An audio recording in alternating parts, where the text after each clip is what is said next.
You're listening to Podcast BXN, a video game podcast delivering player experience news. Let's go! Welcome, everyone, to episode 132 of Podcast PXN, the world's #1 video game podcast in all the lands. It's top rated on Spotify, most number of viewers, 3 years running. I am your host, Gage Dempster. I am joined by the wonderful Dan is DTM on Twitter. Daniel Prindle, how are you today? Doing well. Awesome. I am joined by the host of Large Popcorn and Video Essayist, Christian Messias. How are you? I'm so tired, but I'm ready to talk with you guys. I missed you all three of you. Hell yeah. Especially Ro.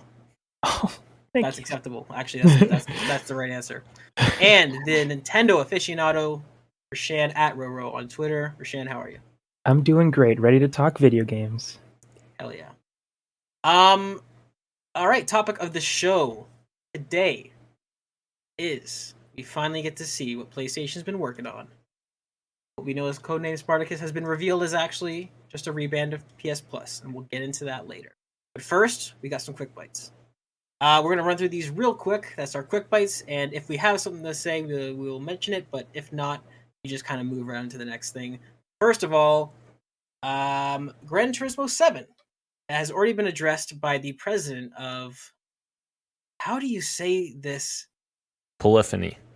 Polyphony, that's what I see it, and it's like, that's... I don't like those. Those letters. I probably made that up. Christian could tell me if I was right. Get it right, yeah. Is it Polyphony? It's Polyphony. See, you say it and it looks obvious, but when I look at that, my dyslexia just goes on red alert. It's like, that's... should look. Anyways, the president of Polyphony has already addressed some concerns around Gran Turismo 7. There's been a lot of discourse, and it's just a blog post detailing that they are readdressing the in-game economy, which has felt very grindy and pushing players towards microtransactions. At least that's how it feels. I haven't been able to play it yet, but it's already been addressed by the president, and he says that they are working to improve overall the rewards and the in-game economy. So that's cool. Have you guys played Gran Turismo 7 at all? God, dude, I want to buy Gran Turismo 7 so bad, but like it came out right after Elden Ring, so I just didn't have the time for it. I plan to. Honestly, it feels like a wait for sale game or a PS Plus game, if you know what I mean. But more on that topic of the show. But yeah, I would like to get into it. But I did see from fans that it just felt like kind of a grind, which luckily they are addressing, and hopefully it ends up better. Sure. I also wanted to bring up that it got super review bombed on Metacritic, and it's now sitting at a user score of 1.8 because of all this. All of this stuff. So obviously, it's critically received at really well. It's like an 87, but the user score just went downhill with all this news regarding the microtransactions. I'm glad that you brought that up, Rasham, because I actually forgot about that. It is the lowest rated PlayStation game of all time. Insane. Yeah. Good thing user score don't matter towards our fantasy critic. No. So lucky. Yeah. And that's Metacritic, right? Not OpenCritic. Yeah. Right, yeah. That is Metacritic. Oh, hold on. Breaking news. Oh. I got a new match on Tinder. Yeah. Anyway. Oh my god. Moving on to number 2. I hate this world. The Sons of the Forest has been delayed to October from May, and it hurts. It hurts. End Night doesn't say anything about their games at all. They don't give any. There's zero communication from the studio. The only time you hear from them is when the game gets delayed. So we'll see if it actually lands in October. I'm very upset, and my Open Critic fantasy draft is I'm starting to shake my boots a little bit. Yours? How about the news here in a little bit? Oh yeah, Dan, cry me a river. I feel like I saw the reveal for this game, like, I don't know, pre-COVID, if I'm being honest. It's been no, you're not, actually, which is a bit insane. I think it was Game Awards 2018. Yeah. Which hurts me. Damn. Hurts me a little. In a while. Just a little bit. Coffee Talk and What Comes After developer Mohamed Fahmy dies at 32. So this is a bit unfortunate. I'm actually not familiar with this developer's game, but his sister announced on Twitter that he had passed recently, very suddenly, and there's lots of really touching tweets on Twitter that you can find of people that have worked with him, just giving their sort of condolences and saying some really sweet things. So, Rashan, Christian, have you guys played games? I dabbled a Um, little bit in coffee talk, and I'm sorry, Ro. no, go for it. Go for it. I'll go after. And Afterlove has been one of my most anticipated games of this year. So this is like, I feel like more of a newcomer to Fami, if I'm being honest. But like from what I've seen, it was like a tragic loss, and like Right. he seemed like he was a very important voice, not just in the industry, but also like like an Asian voice in the games industry. So yeah, this is very tragic to see, and like I'm still gonna be supporting Afterlove EP when that comes out, and it's gonna be, I don't know, just a lot more bittersweet when that game comes out. Yeah. Yes. Yeah, I completely agree. It sucks. It's just like such a sad story at like 32, as you're saying, so young, and such a talented and creative mind to have in the industry. So it's really sad to see him go. And I have played Copy Talk, loved it. I played What Comes After as well. I actually played it on an Extra Life stream in 2020, and we played through the whole thing on stream. It was really great. But yeah, it's really sad. So I can only imagine how the people who worked with him and his family must be feeling right now. But yeah, Afterlove EP, definitely going to pick that up when it comes out. I mean, I was anyway, but yeah, it's just really sad. Very sad indeed.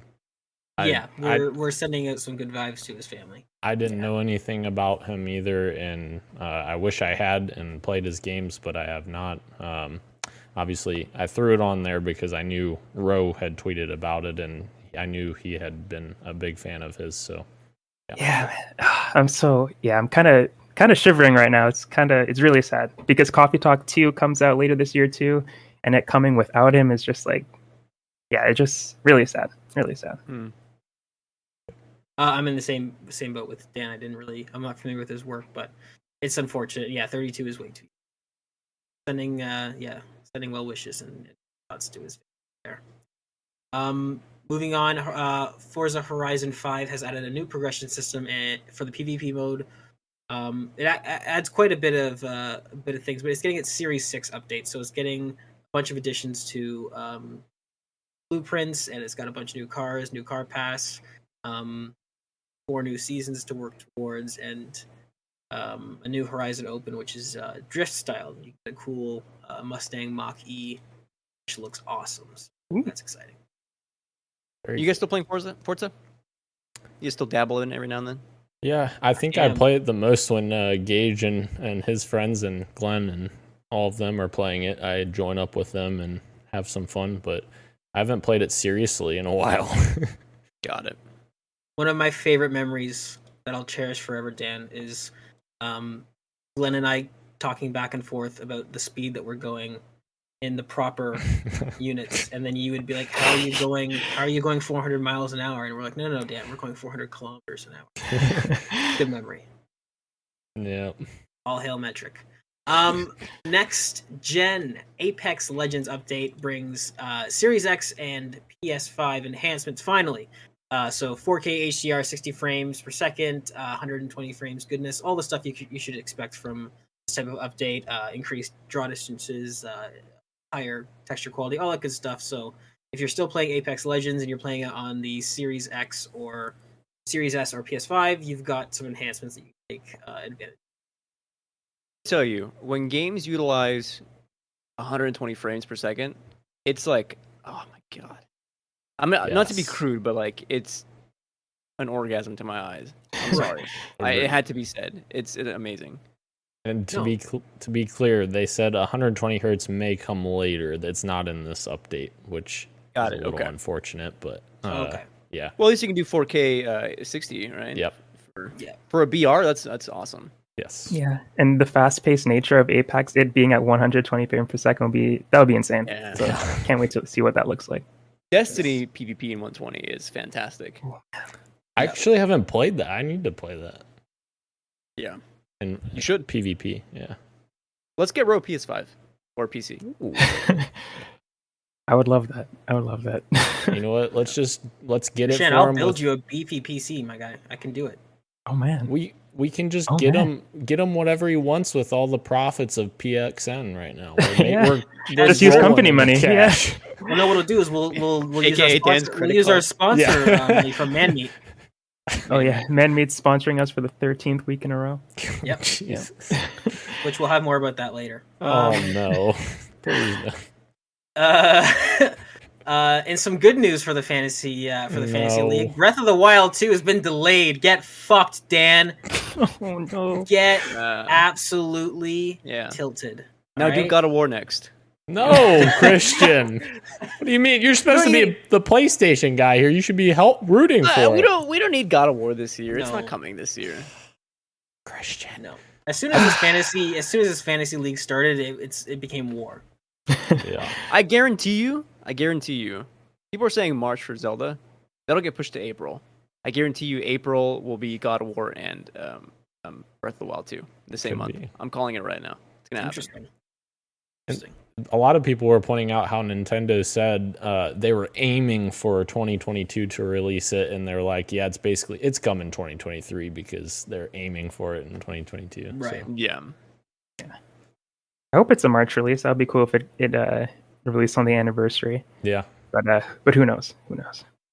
Yeah. Still excited Yeah. for this game. Oh yeah, are you kidding me? They showed a little bit of new footage in like They the did. Yeah. the arm. The arm, yeah, he has like like claws. It looks like, yeah. and the Master Sword is like broken and it's glowing. So cool! Can't wait. The sky stuff looks so cool. Like, Right? oh, Yes. Yeah. Breath of the Wild Infinite, you're here for it. It looks good. That was a BioShock Infinite joke. That's my bad. Very poor. Should have said it. Very poor game as well. what? Really, Christian, you no. got some crazy. No, I'm no. inclined to not believe you because you were really wrong about BioShock BioShock. Infinite is not good. I'm No, inclined to Christian. not believe Your you. opinions That on That Bioshock's game out is aged here. terribly. Get That outta game is here. aged terribly. I love I can't it. believe when I play. Well, I'm gonna drop some Isolate Christian lore. When I played that game for the first time, I was like, is this better than The Last of Us? And then a month later, I was like, I'm fucking insane, dude. Christian. And then I just can't believe I uttered progressively- those words. Yeah, Infinite has gotten worse and worse. over the Christian. years. Bioshock Infinite is at a 94 on Metacritic. Do not tell me it's bad. Just saying. I'm just kidding. Spitting facts here. It's a spicy episode, boys. It's a spicy episode. I bring the chaos when I host. I don't even mean to. Moving on to the next bit of quick bites, which are not quick at all because I'm hosting, and for some reason that the show has to go long when I host. $100 million has been raised from Epic/Microsoft profits from Fortnite to benefit Ukraine. Let's go. That's really exciting. Do you remember last week when I said, "Wow, this is insane! $30 million. This is like huge." And then here we are a week later, and this post is from like Monday or something, or Yeah. even Sunday. Yeah, I think it was Monday. Two- 100 million. It's- That is crazy. it's huge. It's huge. And Yeah, like that's awesome. I like also how they literally are telling you exactly where the money's going. Like they have all of the people they're working with, UNICEF, WFP, refugees, Direct Relief, and they're now collaborating with World Central Kitchen. I think that's really cool that they're like telling you where the money's going. They're not just saying, Yes, "Oh, it's going to Ukraine or whatever." right. Yeah. Transparency is really important. Yeah. And if I'm not mistaken, I think Ukraine's largest donor is Yes. Fortnite. Is like Epic Wow. Games. Is like a video game company is making the most difference over there, which is so cool. The largest It's corporate. cool, but also a little bit sad because In a way, why yeah, is a you're video- right. Why yeah. is a video game company You're right. providing the most support? Yeah. But Instead it's of- also like 100% of their profits, right? And it's like one of the biggest like entertainment Yeah. properties For sure. like ever right now. So At the Yeah. start of a new season with a new battle pass, like that's crazy. yeah. Yeah. Spoilers for what you got for me, but like if you scroll through the shop, they have like all these bundles, and it'll say right there like this is like directly supporting Ukraine, like on like Right. a lot of them. So So yeah, just good stuff there. Activision Blizzard, so into Sonaka stuff. Activision Blizzard settled its sexual harassment lawsuit for a measly $18 million. Now, it's one of those things where it's like I see this and I'm like, I'm glad that you are being held accountable, but it's like $18 million versus like somebody died over this stuff. You know what I mean? Like it might be a bit harsh to think about, but it's like I see the number 18 million. It's like I still feel like you guys are getting let off easy. Like that's nothing. Yeah, To them, that's right? nothing. Yeah. You know what I mean? Yeah. So I can equate this to like. Just bear with me for a second. So, in soccer news here in Portland, there was a player who like assaulted his wife, like beat her and stuff. And so there was it was like a huge thing, and about how like the team like owners knew about this and they tried to cover it up, blah blah blah. They finally settled, and it was $25 million to cover that. When you compare that to one of the owners like yelled some stuff at a referee like 2 seasons ago and was fined $100 million. So like, how is one thing like 4 times more than like assaulting someone? Like that doesn't make sense. In the same vein, like $18 million, like yes, it's a lot of money and like that's great, it's something, but it still doesn't really quite seem like enough. yeah, Like more like a slap on the wrist, if that. Especially from a company that is going through a $70 billion acquisition. It's like, Sure. Jesus. right, and that's the thing. I don't mean to be morbid or down, but I just think like, okay, $18 million. We're not sure how this is being divvied up, but let's say it all goes to the family of the woman that ended up committing suicide. It's like, great, now they have $18 million and they still have that person gone from their family. So it's like, it's super unfortunate. It's crazy that there's. Yeah, I'm guessing that's why they settled, is because they didn't want to face any sort of criminal trial or anything like that. But yeah, there's some sort of closure, I guess, happening now. It's like you're saying though. It's like no amount of money is ever enough to get rid of that grief for that family and whoever has been at the hands of these sexual harassment allegations and stuff like that. But again, like there's nothing's going to change unless people start leaving the company. That's the real change that needs to happen. It doesn't matter how much money Activision is paying people to shut up. The people who are making the allegations, or who are not making the allegations, the people that are causing lawsuits to happen in the first place, should be not at the company anymore. And Bobby Kotick's still there. Even Bobby Kotick, like that $18 million is this like, doesn't see. That's the thing. This doesn't even for him. Yeah, because this is like when when Justin Bieber drives his Ferrari down the street races and gets a $4,000 fine. It's like the guy makes $1 million a month. That's not, you're not dissuading him at all. So yeah. Oh man. There's got to be like, less than 1% of someone's like net worth there. Absolutely. You know what I mean? Like it's yeah. Christian. Oh, sorry. I was going to make a light joke to end on, but if you have something. Okay. Yeah, that's tell me. Christian, Glenn says, "What is soccer?" in the chat. You know what? Shut up, man. The USA just qualified for the World Cup for the first time in over 8 years. I love it. Why don't you get with the program, buddy? Oh, I love this energy. I love it. I feed off of it. Okay, moving on to some more nonsense. Go ahead. I said also I love you, and I feel bad. I'm sorry. Among Us dropped Master Chief stuff and Ratchet and Clank for the PlayStation version. That's kind of neat. Is anybody still playing Among Us? I'll dive back in to get this. I want the Master Chief. Dan, you're a fiend. That's why. Yes, I am. If let's be real, if us four played Among Us, I would vote Dan every time automatically. You know what I mean? Absolutely. No, I don't know what you mean. Why don't you expand on that? Like, even if I knew he was a crewman, I'd be like, you know what? Like, it's Dan. It's gotta be Dan. What if we did a podcast PXN Among Us stream? Christian, remember a few weeks ago when you said that you were always idea, right? You were always piling on me. Here we go again. This is my shtick now. I've accepted it.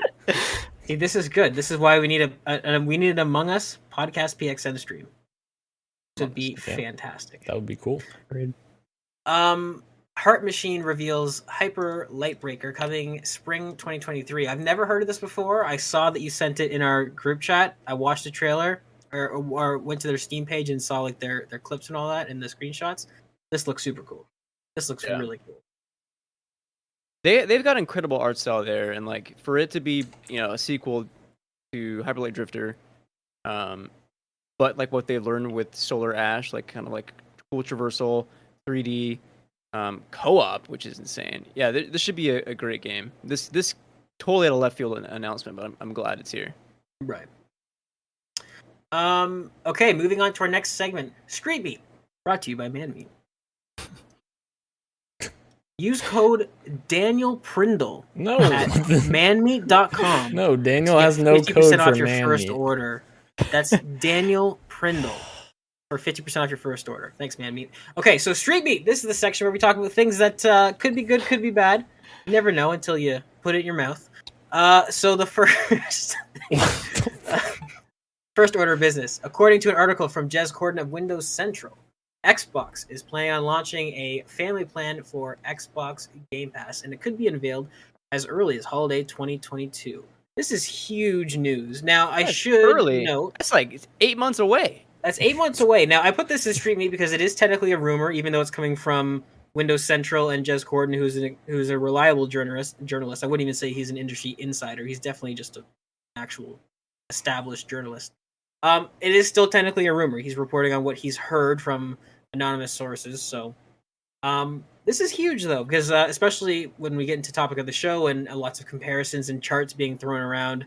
One of the big sort of things that Nintendo has over its competitors is the family plan. So, love it.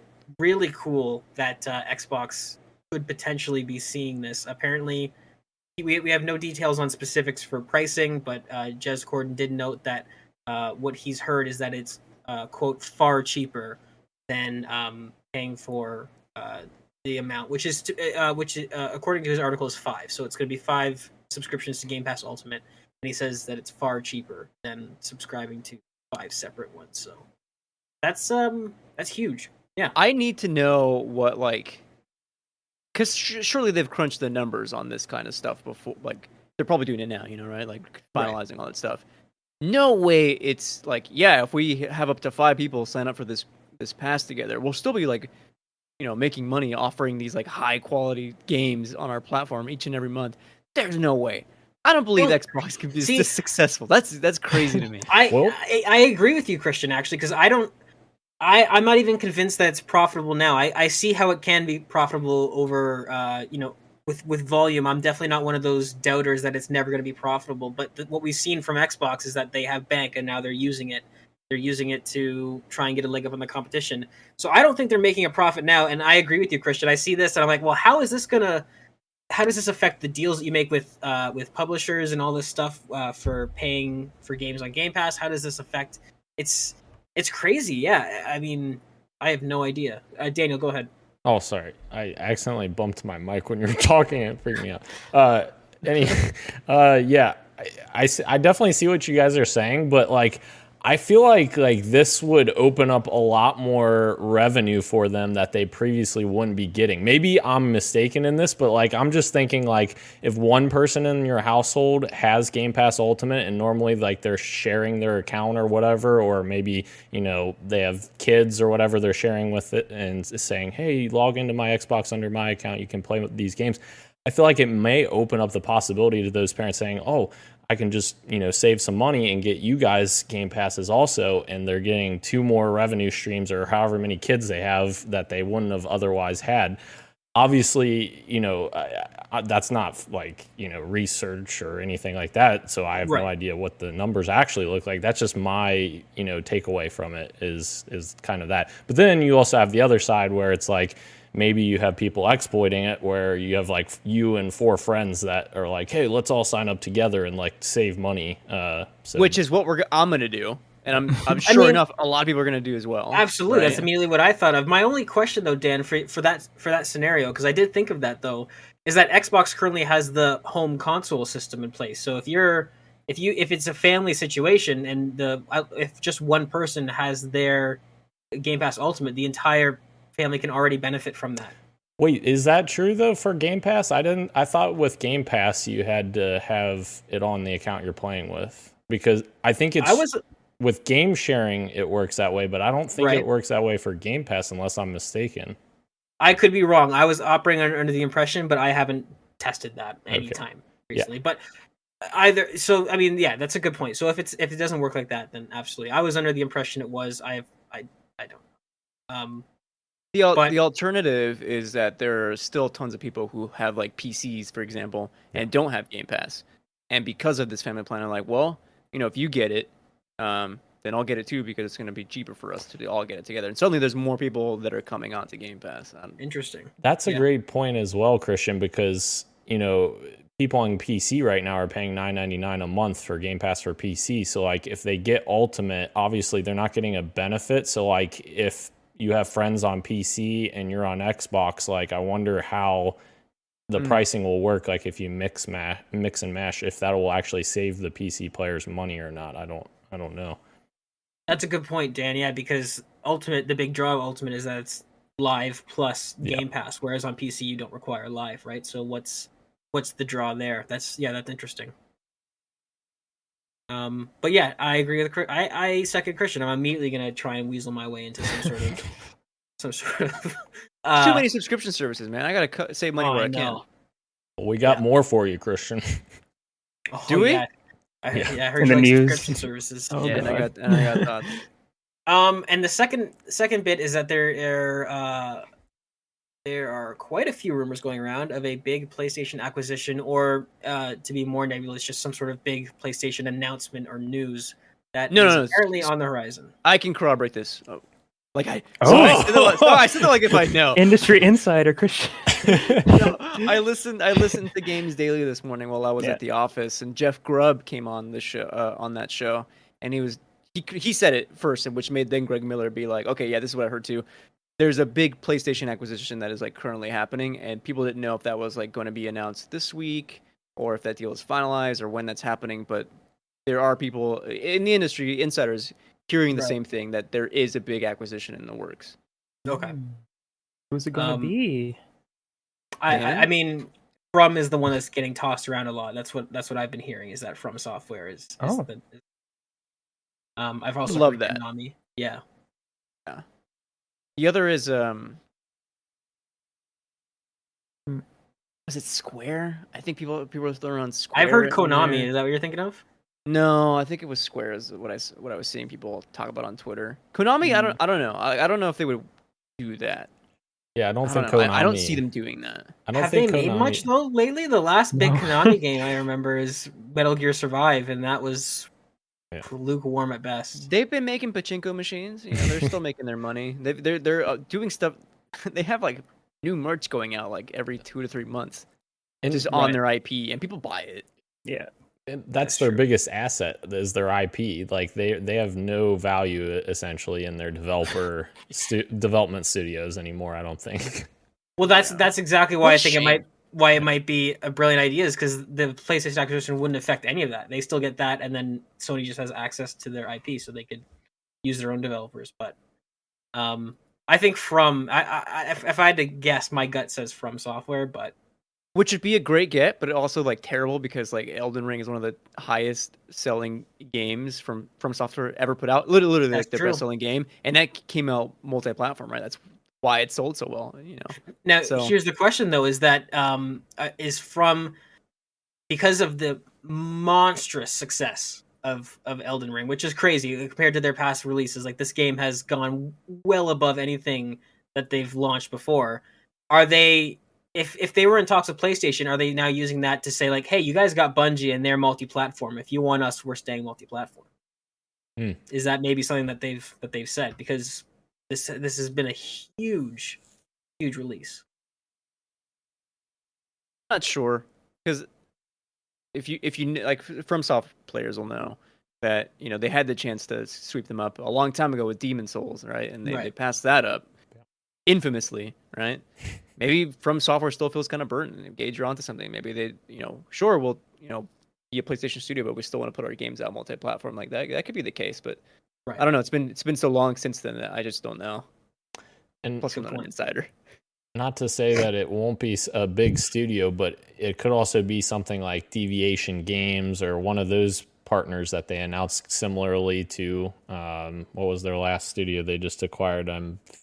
Haven? Blanking. Yes.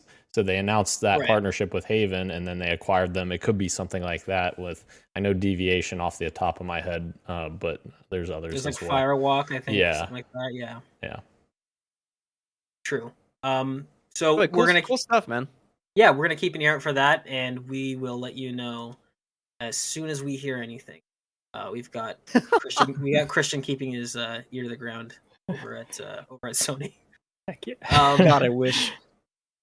All right, moving on to the news. Rockstar has announced a GTA Online subscription service, which is called GTA Plus. The service will be priced at $6 US a month, or like $8, I think, Canadian, and provide players with $500,000 currency, which is deposited to your account every month, vehicles, property, exclusive discounts, and more. Gentlemen, this is it. This is the age of subscriptions. You just started getting tired of all your TV subscriptions? Well, guess what, gentlemen? I've got news for you. You're gonna need a Destiny subscription. You're gonna need a GTA subscription. You're gonna need a Game Pass. Wait, is there a Destiny subscription? No, not yet. God. Oh. Not yet, yeah. Why are you saying not yet? Like if it's looming, is there rumbles? No, I'm just joking. Okay. It seems like that's the way everything's moving, though. Everything's moving subscription. Fortnite, We'll get into that with exactly. Yep, Fortnite. We'll get into that more with topic of the show. But I did just want to, before I pass it off to you to see what you guys think about this. I did just do a quick little Google and see what some of the most recent vehicles in GTA Online cost. And most of the cars, tanks, cool stuff that you actually want to buy around will be generous and say $3 million. So with this subscription, ladies and gentlemen, you just wait 6 months' time and you get yourself a brand new vehicle. I will. Okay, Gage, Oh, no. as someone who has played probably too much GTA Online, not that much. I'm not like an insane person. All right, like. Right. It's crazy how that game is structured. You'll need they'll launch Rockstar will launch this big update. Oh, you can buy bunkers now, and then to go on these like cool bunker missions. So you need to save up money to buy the bunker, which will cost you, I don't know, let's say like $5 million. And once you do that, you have to invest more into other stuff to add to your bunker to then go on these missions. It's like it's just kind of keeps circling like that. So I've held this opinion for a very long time, and I've been very vocal about it.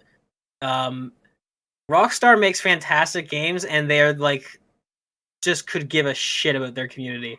It's so true, and it's true with Red Dead. It's true with GTA. It doesn't matter. You don't care how much you guys whine, cry, beg.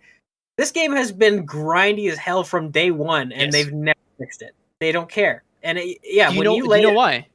Crazy, because people spend money. Because their revenue comes from the shark cards that they always put on sale, so that you are incentivized to go buy the shark cards. Which no one talks about how like disgusting that is, but it is. It's they do nuts. it all the time, and it's crazy. I remember it was probably within I think the first year, maybe the second year when GTA Online launched. When people had money hacks, obviously, and I don't mean like hacks as in mods, I mean just like glitches and stuff like that. I remember they were coming after people's accounts and like banning people, and I was like, you guys are treating this like it's real currency. You guys are ridiculous. This is crazy. Yeah, Rockstar's awful for that. But how do we feel about games now, seemingly very popular games? It seems to be becoming a trend, getting their own subscription service. I'm going to pass it over to you, Daniel. Tell us what you think. So I'm a little less harsh on this than you guys are. I feel like this isn't that bad. $6 a month if you love like GTA Online. Like obviously 500,000 a month isn't going to get you a crazy amount like you guys are saying, but like I feel like that's not crazy. Like just for an example, like I logged into GTA Online for the new gen update for like a little bit just to check it out. And I realized I had like $4.5 million in my account from when I had redeemed Twitch Prime things and all of these other things in the past. It wasn't even recent. So like I don't even know if they've released that kind of stuff recently. So like I just had a cool $4.5 million sitting there, and I was like, all right, well, you can buy one car. I was gonna say yes, exactly. See, I'm gonna buy like one thing, two things max. I think that's an exaggeration, personally. It's not. Because it's not. Well, no. I bought, so yes, if you buy like the top of the line stuff, I absolutely agree. But like, which you have to buy all the do fun races. things. Oh, I don't know. If you join a race online, Yeah. you'll need to have those cars in order to compete, or else people are smoking you in that game. That's fair. But there's a million other things you could do. You don't have to race. You could do In golf. That's true. With your 4.5, you could buy one cool thing, or you could just get your Toyota Camry and just stay in your lane. I just Dan, you know what? I'm gonna corroborate you for a second. One of my favorite things to do in GTA Online with my friend is we bought bicycles and we'll bike from the coast all the way up to Mount Chiliad and then just like enjoy the view and just talk for like a minute and then we go fuck around and like ride it down the mountain. That's beautiful. Okay, so I'm gonna also chime in here too. It got to but this is only a symptom of how grindy the game is and how you end up not wanting to play it properly. My friend and I would like literally, when we'd want to hang out over Xbox Live, we would jump into GAT Online and we'd like, let's have a beach day, and we'd go and we'd make our dudes look like they were going to the beach. We'd get in like one of the civilian cars and just drive the speed limit from the city to like the waterfall and then just start diving off. These are the things you have to do to keep yourself entertained, because I see people flying space jets and I'm like, oh, I can't afford a down payment on that, let alone being able to fly it anytime soon. So yes, there is enjoyment to be had. I think you're looking at it you're looking at it with a micro lens, Dan, where I'm looking at it the macro, where it's like we have a video game that has its own subscription service that wants money from its people every month. That seems like not a good thing that we should promote. No, I think it's a little trickier than that, and of course there's motion detected at my front door. I think it's a little trickier than that, because like if the content they're providing in return for that is substantial enough, and you enjoy what you're playing, like I don't think it's necessarily cut and dry and saying like that's not good or that's good or whatever. And especially if you compare it to like Fortnite, for example. Fortnite, if you subscribe to Fortnite Club, I think it's like $12 a month or something like that. And you don't get that substantial amount of stuff. Like you're getting skins for the most part. Whereas GTA Online, you're getting things that you're actually utilizing in the game. And also, they've given away a bunch of free stuff too. Like I have the Hydra jet that I don't remember how I even got that, but it's a freaking military jet that you can fly around and have fun with. So I had that just booting up the game, and then I used my $4.5 million to buy a cool car that somebody said, oh, this is really good, buy it. I was like, all right, spent about $2 million on that. But yeah, I don't know.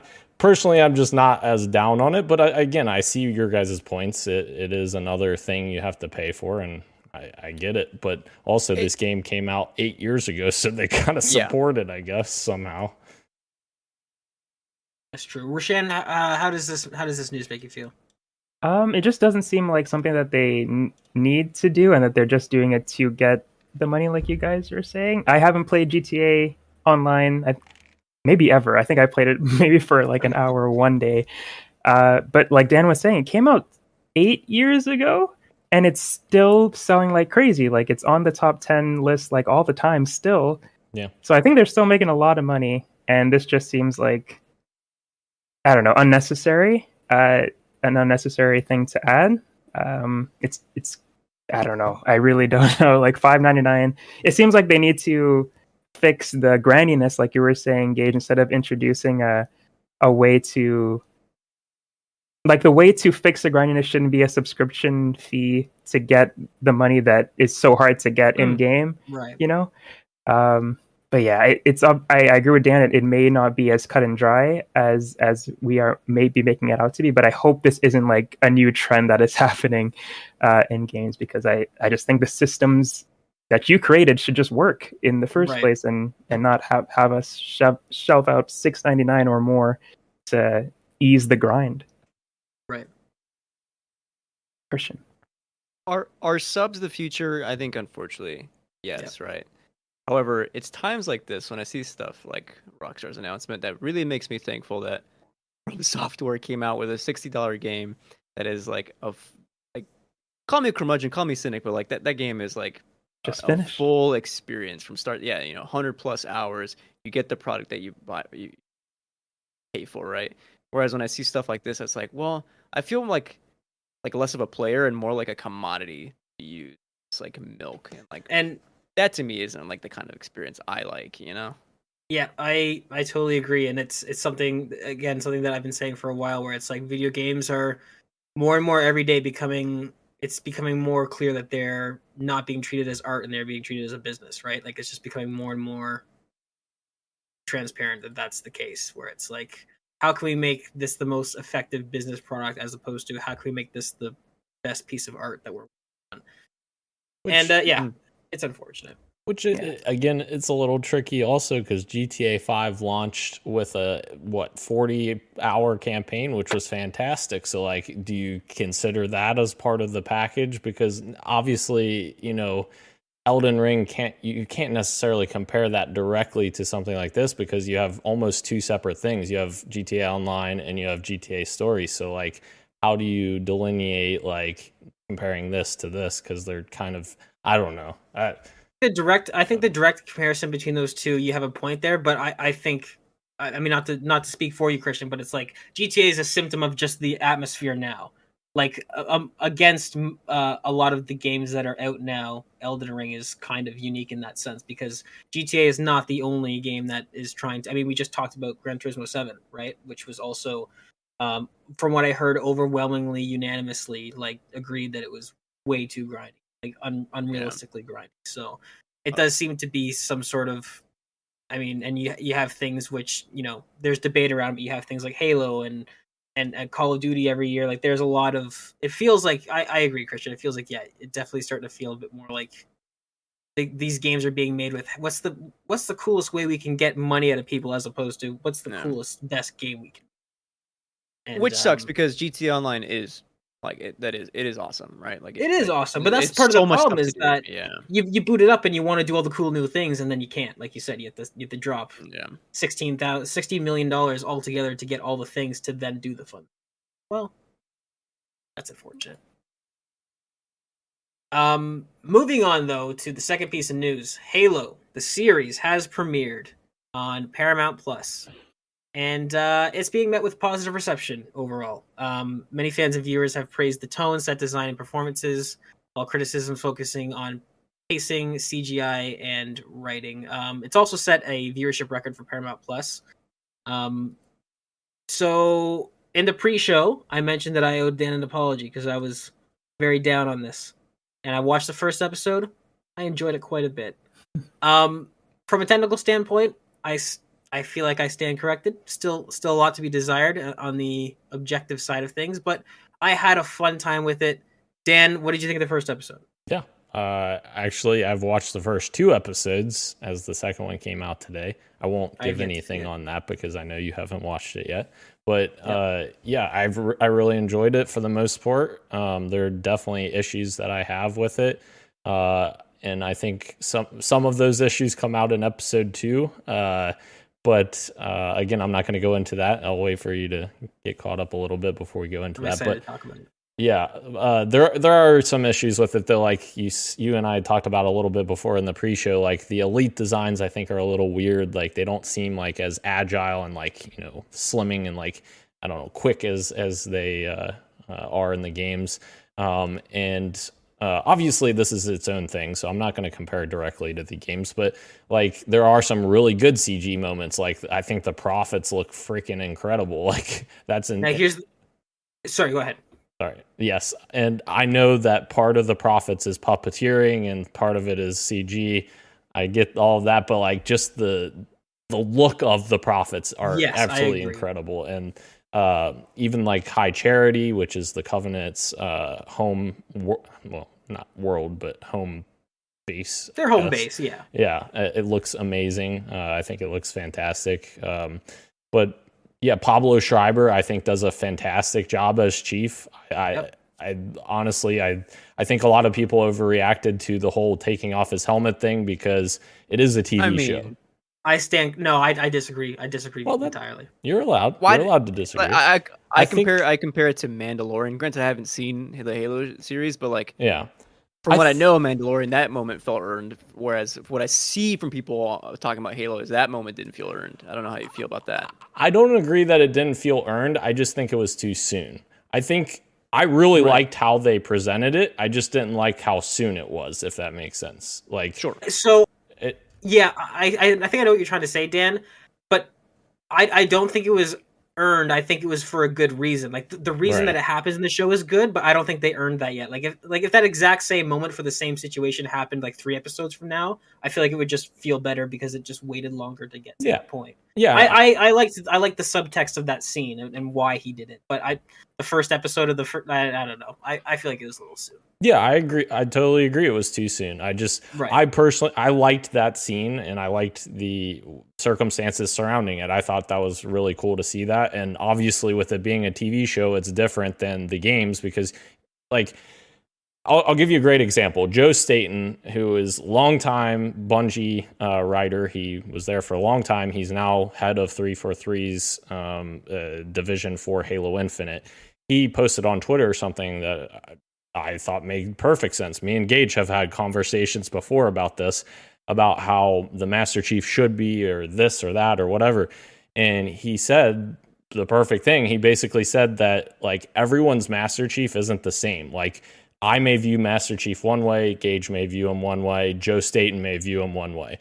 The way Joe Staten views Master Chief in the games is as a vessel to the player, essentially. The player is Master Chief. And in the show, Joe Staten says that the Master Chief is a completely different thing. He is his own character. So I think that's an important thing to like take away from this. Like, everyone's Master Chief is going to be different, because I don't think of Master Chief as the vessel. I don't think of myself as Master Chief when I'm playing Halo, but I know Gage has talked about he does, and obviously Joe has talked about he does.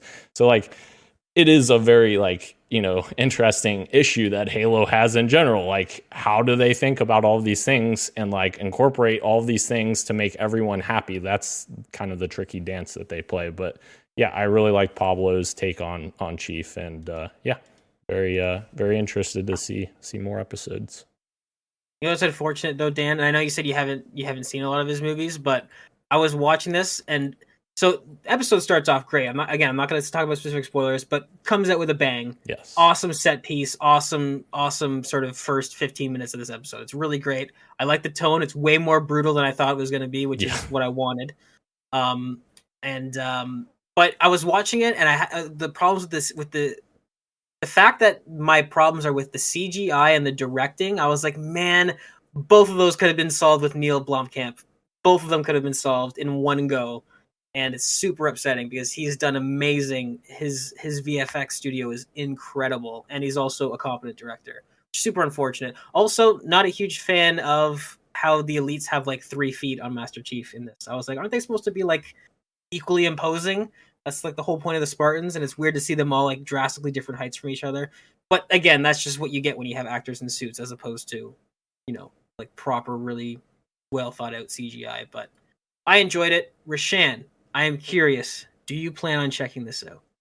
Oh boy. I don't know. There's a whole list of shows that I still need to watch. I still need to finish Daredevil. I need to watch iCarly on Paramount Plus before I watch Halo. You do need to finish Daredevil. That's a fantastic show. Yes. Yeah, you can finish iCarly first. Yeah. So I do want to. I say I want to watch it, but it's going to get away from me. No doubt in my mind. It is like months are going to go by, and the season's going to be done, and yeah, I'm probably not going to get to it. In my mind, I am, but in reality, I'm probably not going to get to it with the other shows that I want to watch. As a mega Halo fan, I feel like it's safe to say, as of right now, you're not missing much. It's cool for Halo fans. I enjoyed what I saw. You're not missing much. This isn't Game of Thrones yet, so no worries there. Christian, do you plan on watching Halo? No, I'm sorry. Now, follow-up question: if they made a Splitgate TV series, I don't think I would either. No, if I'm being honest, I'm just like, TV is not my favorite medium to watch anymore, because I feel like a lot of subscription services are really focused on making content and not like actual kind of TV drama that I'm like really invested in, which is my whole problem with the MCU TV shows. Sorry, Dan, go ahead. No, you're literally saying what I was about to say. Go for it.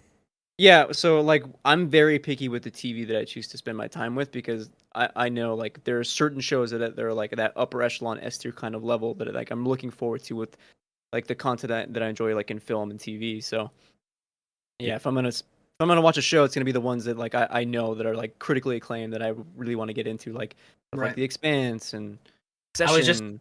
I was just about to say, I promise you, The Expanse is that S tier.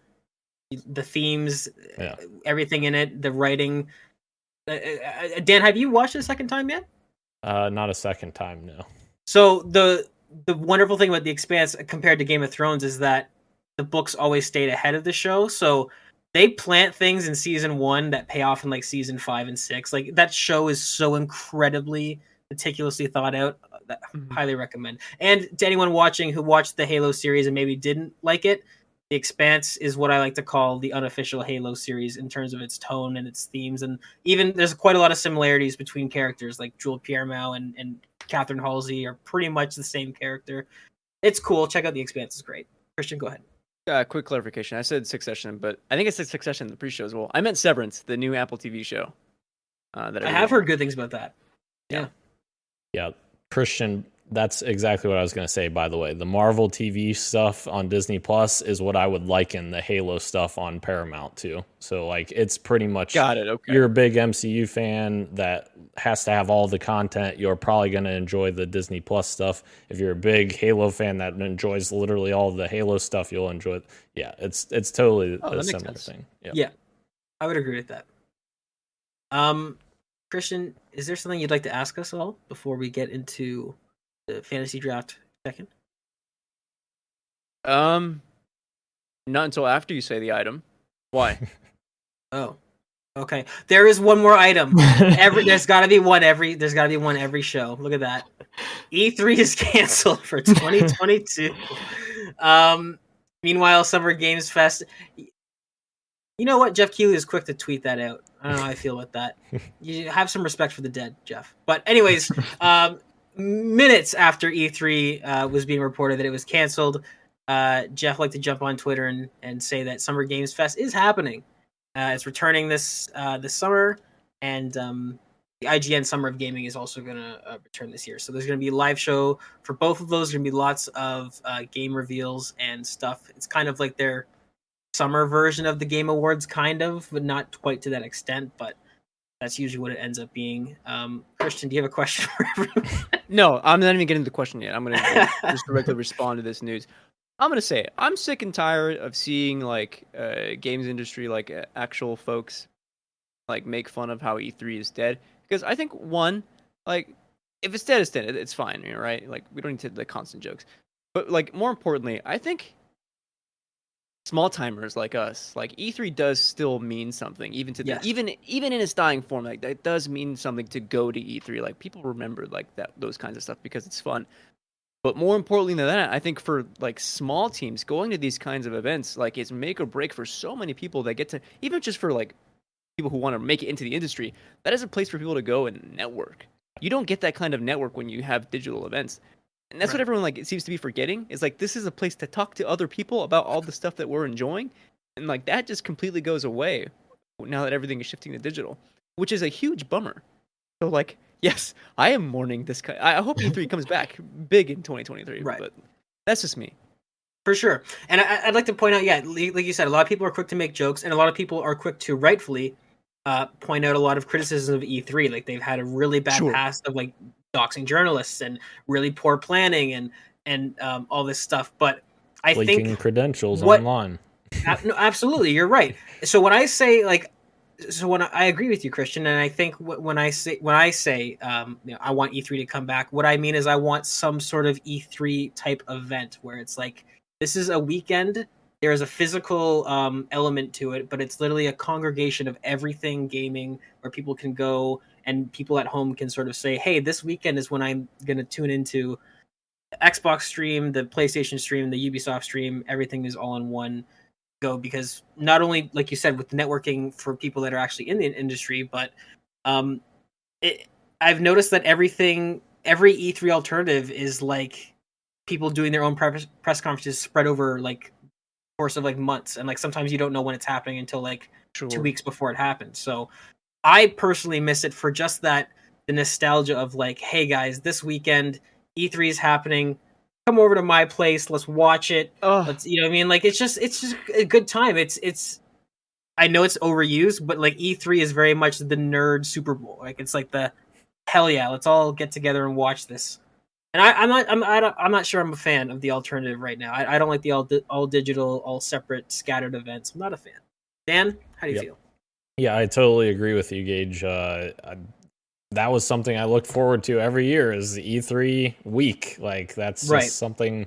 And you have the conferences that used to be like on 2 to 3 days. You would have just packed full of conferences, and I would take off work to literally watch all of them because it was so great. Like just getting announcements after announcements, and it was that is something I'm gonna miss. Obviously, there is a little bit of good in terms of spreading things out because you're getting stuff more over a longer period of time. But at the same time, I'd rather have everything at once and have like an event out of it because it's just more exciting that way. And it's actually like to your point, Christian, before about small time people, getting,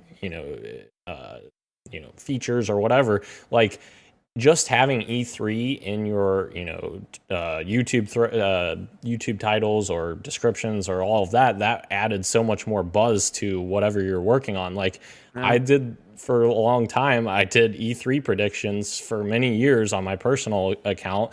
And every year, like I was always so excited to do them. And like every year it got progressively bigger, like in terms of views until 2019 was a freaking max for me, like I think I had like 1.6 thousand views on my Microsoft predictions that year. I was super stoked. And then what happens 2020, COVID, and I posted Xbox predictions with there's no E3, and what do I get? Like, I don't know, 60 views or something. It's disheartening for stuff like that for people creating content. So, yeah. Definitely. Yeah, I just hope it comes back someday. Like, as we're all saying, like, E3 has impacted us in more ways than not. And like Christian was saying, the people who were joking on it impacted those people too. They were in the industry going to those events, and they want to act like they didn't love it, but they loved it. They loved it.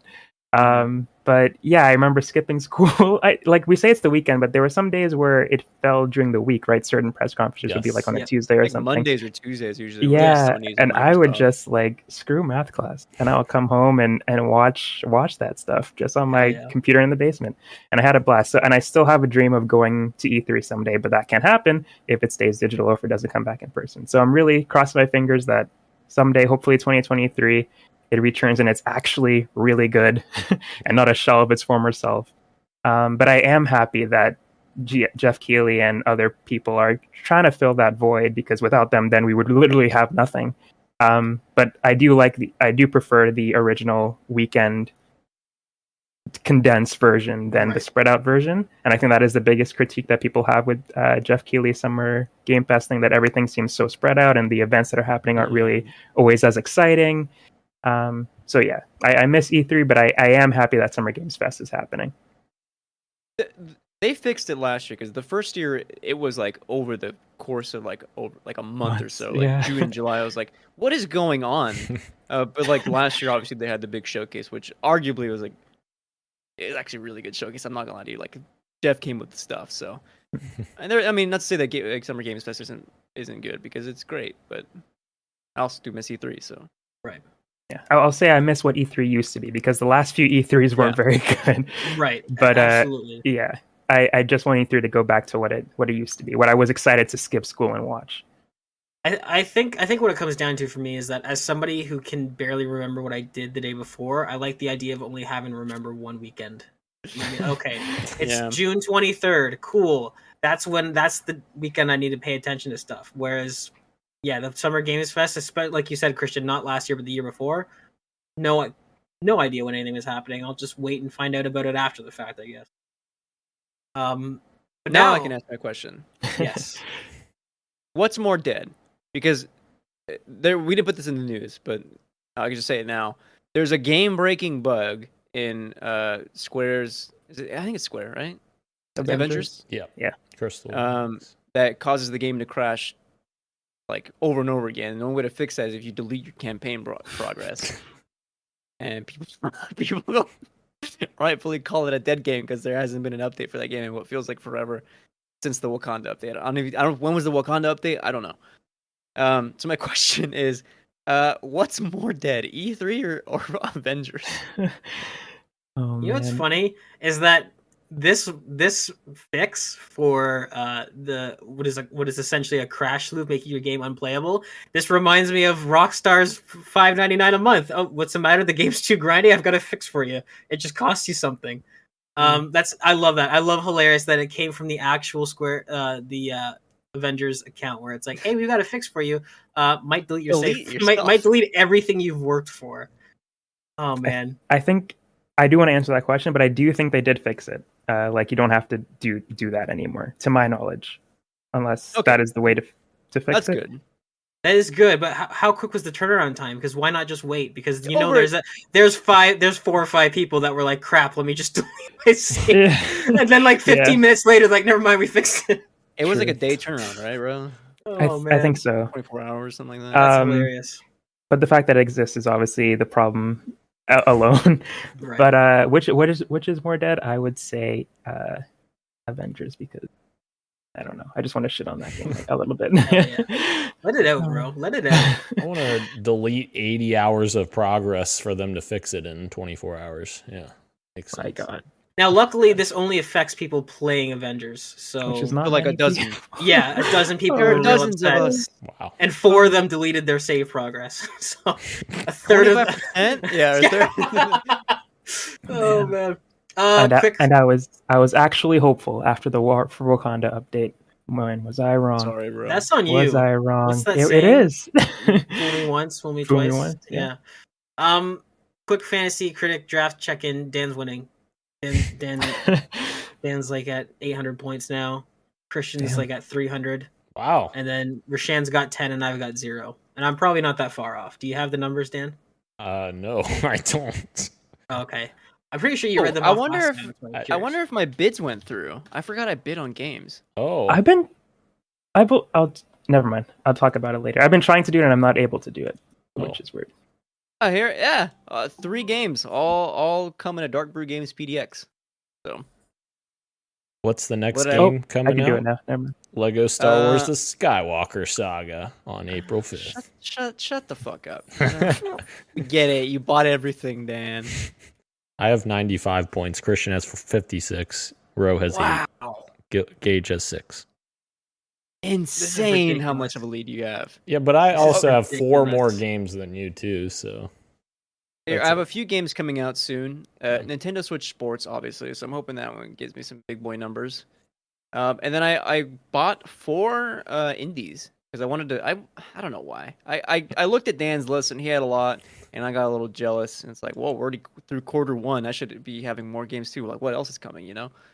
So I just said screw it. And I bought some more, maybe a little bit too hastily, but I got Cult of the Lamb, Trek to Yomi, Live Alive, and the Call of Duty Modern Warfare sequel that comes out later this year. Oh fuck, that's a good get. I should have. That's good. That's good. I may drop one. I don't know. We'll see. I would like to point out that my first game that is coming out is Stray, which doesn't have a release date. So that's how things are looking for me.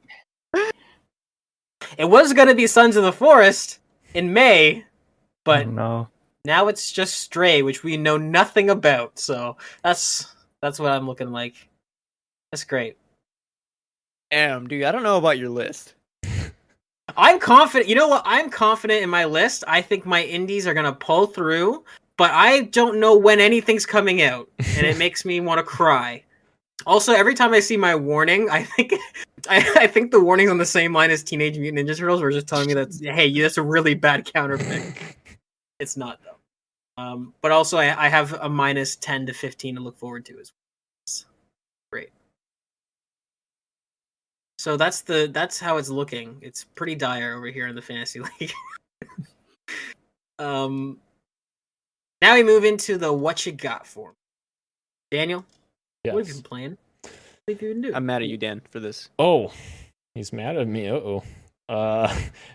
Well, first I'll start with I got a new up-spec monitor attachment for my Xbox Series S, and I got it in preparation for vacation because you can't go on vacation without your game console. Where are you just not flying? possible. I'm not flying. I'm driving. We're driving. That's a good one, Christian. You're funny. But yeah, no, this attachment is super cool, actually. Like, the Series S is already super small as it is, and this little attachment goes on the back of the Series S, and it basically uses all the ports that the Series S already has built in and uses the power of the Series S, so you don't have an extra power cord or anything. And it all snaps together nicely, and it's got a nice, like, I think it's like a 12-inch display or something like that. And it is actually super slick. I really like it. Super cool for traveling, and with how small the Series S is, it's perfect for travel. So if you're out there looking for next gen games for travel, it's great. I like the picture you posted of you in the kitchen with it. Yes. Yeah, I put it in my kitchen. Actually, that post freaking blew up. It has like 900 freaking likes and retweets and all kinds of stuff. And it's because the people in the replies. You should have been like, thanks to ManMeat, I've been able to get this. No, it's because the people at UpSpec retweeted my tweet, and then I started getting all kinds of stuff. I'm like, Jesus, my notifications, please stop. I'm still getting them. But anyways, Christian, the next thing I was playing was the Climb 2 VR. And the reason why we haven't played together, Christian, is because I don't think the online works for that game anymore. Have you played it? I know. In a while? We were supposed to play that other one. Oh, Rec together. Room. Yeah. Yeah, I'm still down to do that. But like, you haven't even added me on Oculus. I don't even know what your Oculus is, do it. I sent it to you. Wait, didn't I add you? I thought I did. I thought I did add you, and you didn't add me back. Tell me about the Climb. Anyways, yes, the Climb is awesome, actually, minus the fact that the online doesn't work, apparently. Apparently, Crytek stopped supporting it.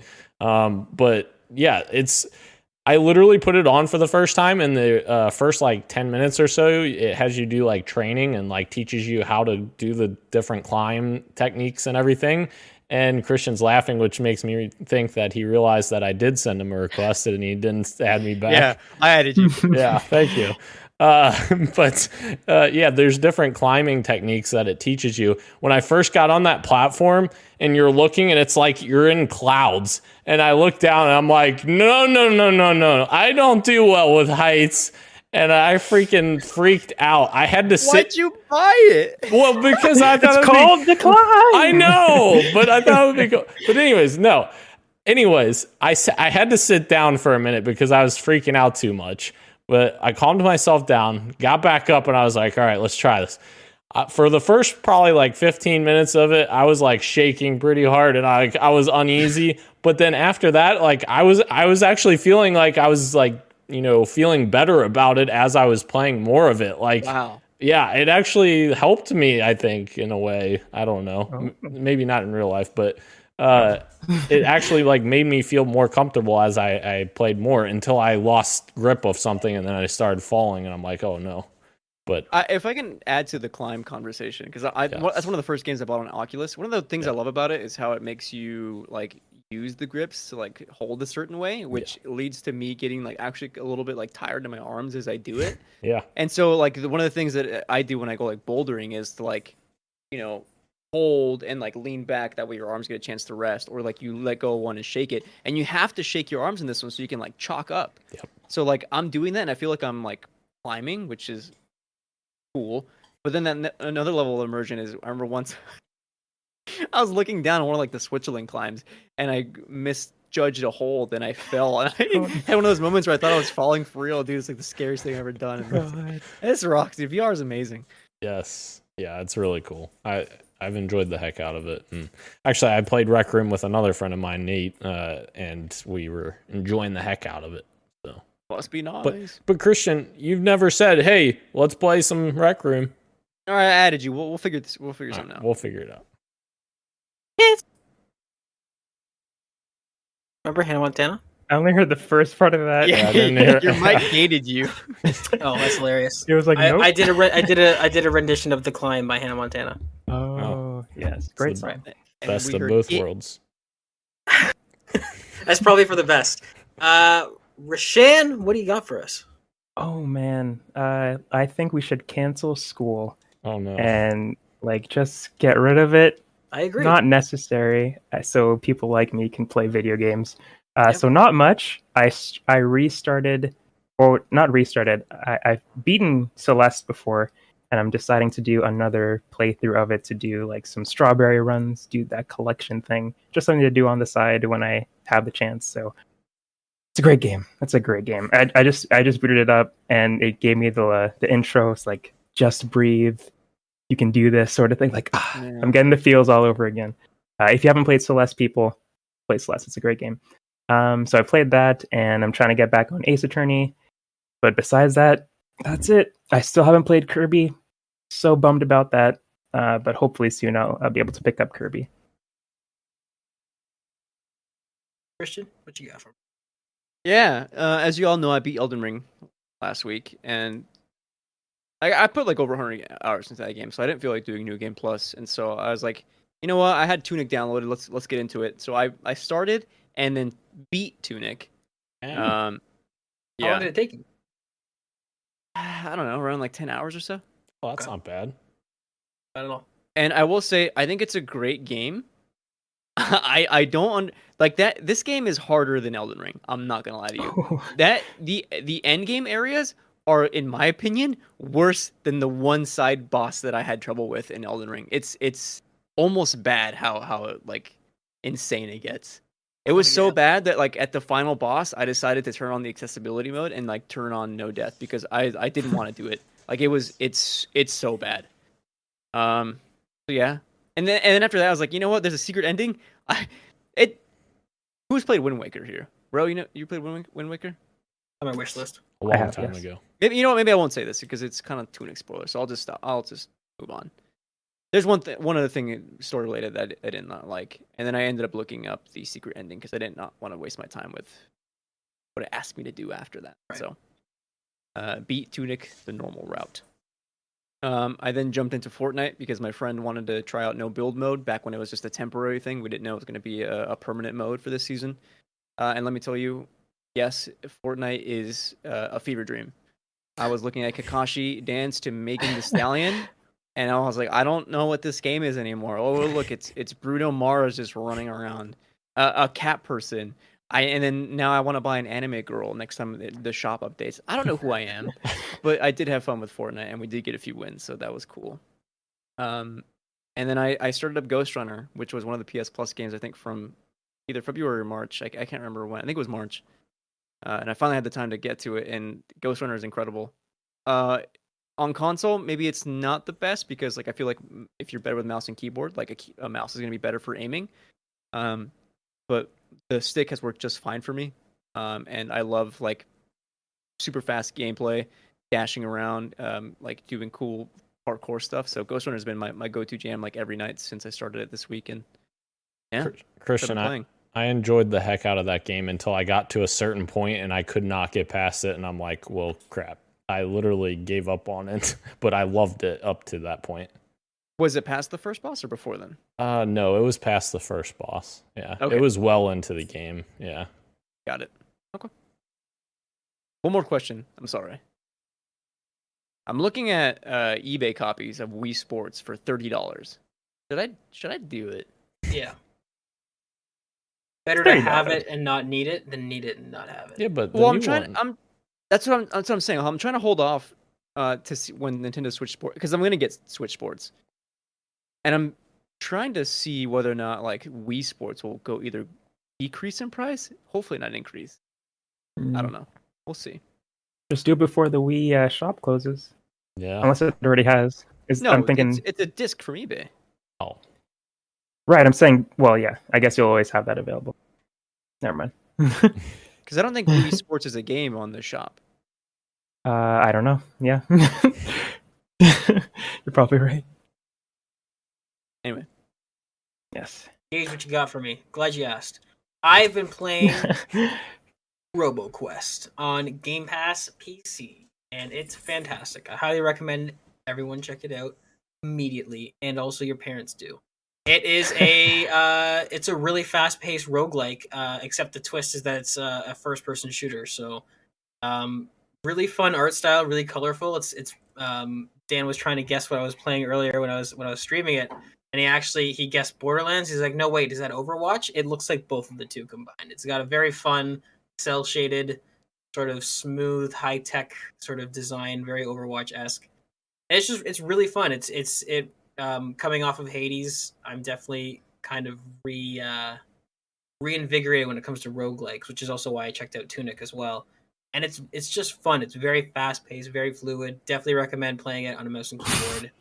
Um, it's good stuff. It's good stuff. RoboQuest, What are highly you laughing recommend. at? I was looking at a trailer before Gage brought this up. I was like, "This looks like Overwatch," and the guns in the game are literally Overwatch. Like one of the guns is The Soldier revolver? 70. Yeah, it's just Soldier 76's gun.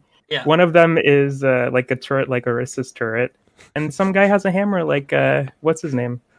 And there's the Hanzo bow. No, this is Overwatch. I love it. Torbjorn, or is that his name? Torbjorn. I think it's he does have a hammer, but I'm thinking about the knight guy, the big guy. Oh, Reinhardt. But some of these weapons are just like straight up Overwatch weapons. Yeah, absolutely. I love it. But this is the thing, the game feels so fluid and so fun to play. It's really great. It's got a really good system for upgrading. All the upgrades that happen to your character happen really quickly, and it's really easy to sort of just shoot. They've got a really cool inventory UI layout where it's just really easy to pick up an upgrade and immediately know what it's for. And if you're looking for a fast-paced FPS roguelite, I recommend RogueQuest. It's free on Game Pass PC, right? It's a good time. Aside from that, I've been playing Forza. Like I said, still not used to the 4K QLED TV. Still enamored with it. So still playing Forza. Booted up Tunic because that was 4K enhanced. I downloaded. Why am I blanking on the name? Oh my god. Compulsion Games. What's their game? We Happy Few. We Happy Few. I re-downloaded We Happy Few. I'm gonna try and give that another go.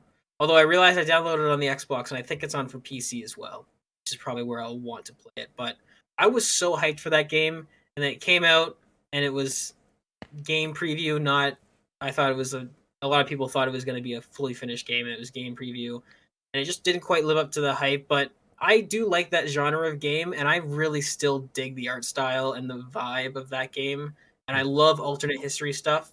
So I'm gonna try and give that another go. I haven't started playing that yet, so we'll see how that goes. I need to finish BioShock first, though. That's the history game. But big takeaway is RoboQuest and Forza. Both great games. Moving on to topic of the show, ladies and gentlemen, Spartacus has been revealed. It is surprise. It's just been PlayStation Plus all along. PlayStation has unveiled Not its long PlayStation Neo. It's like the Scooby Doo unmasking. It's PlayStation Plus.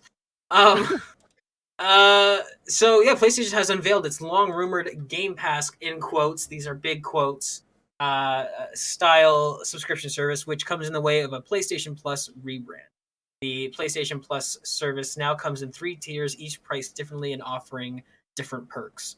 Existing PlayStation Plus members will be moved to PlayStation Plus Essential, which is the lowest tier at $9.99 United States dollars, which is essentially indistinguishable from how PlayStation Plus currently exists. It's pretty much the exact same thing. That is month to month, and you can still. The big question. Well, I guess I'll just wait till you're done. You're done. Sorry. Thanks, Christian. Where